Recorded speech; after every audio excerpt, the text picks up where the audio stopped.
Let's keep it short and sweet. Most of the times we have company reviews, we have yearly reports when it comes to our work. But how about being audited by your children?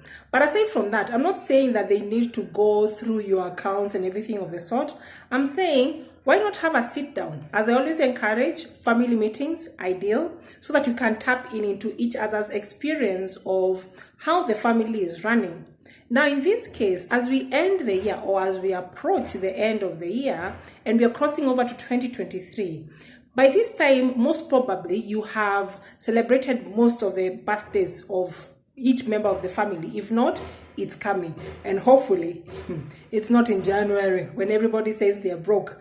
But even that, hopefully you get a celebration. But why not ask the children? They can write in their own individual time.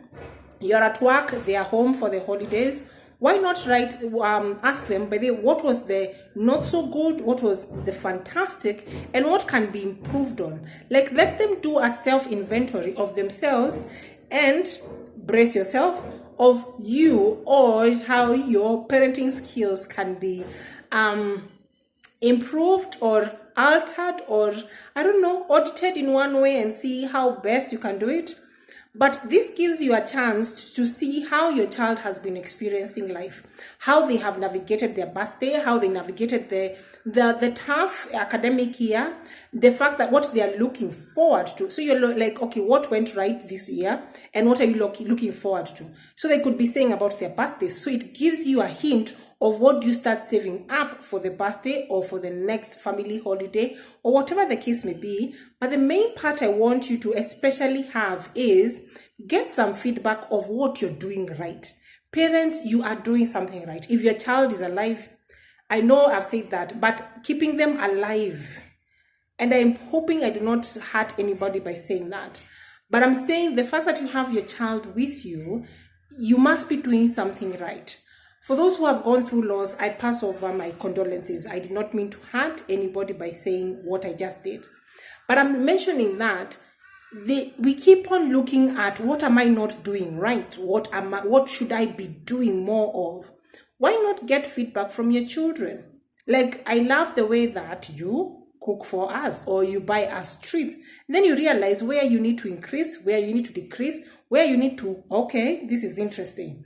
So it can be they write their own individual letters and they give it to you so that you can read, or you can do it communally in the family meetings, whether it is on a Friday after you're going out or during the weekend, something of the sort. But one of the main things that is happening is we are as parents and guardians, we are working with, on a default setting, we are like autopilot. We keep on just doing whatever needs to be done, but we may not be getting the feedback. And usually the feedback is what we notice is going wrong with the machine, this institution known as parenting and everything of the sort. So why not get feedback from the very people who you're experiencing life with, in this case, your children, and then you start seeing how do you become a better parent and the areas that you already are a better parent. So I keep on saying, you are not a bad parent. Life is hard. A pandemic happened. Technology is here. You grew up without technology. Your children have most likely not grown up in a world without technology, so you cannot put it away. So aside from the rules that you put in, like, let them give you feedback of what can be changed. And then you say yes, no, or maybe. Because in some families, every family has its values. There's some non-negotiables, and you can even state this happens because A, B, C, and D. It's not like our generation where we were being told don't and we did not ask. The children of this generation need information. Now, you as a parent parenting this generation, the current generation, I don't know whether it's the X, Y, XYZ generation, you also need feedback. And who is the best person to give you feedback?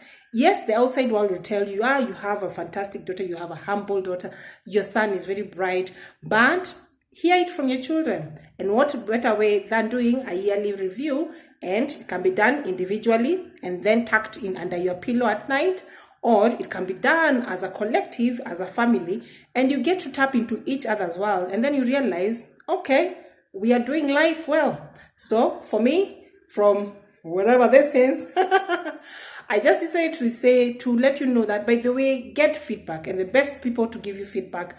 And prepare yourself. Also have some shock absorbers, or what do you call it? Yeah, brace yourself. They may be brutal. Children can measure some things, but it's not an attack. It's feedback. So take the critique.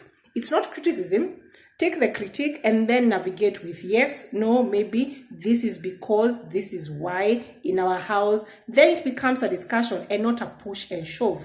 And I'm hoping that it will open a channel of conversation for such topics and even other not so easy topics that they can now bring in either in the letter or one-on-one. Okay, so I hope that helps. Kindly consider subscribing to my channel, share it within your networks, because if it's not you going through this, there could be someone within your network who could benefit with this information. Okay, so I'll see you in another county. Bye bye.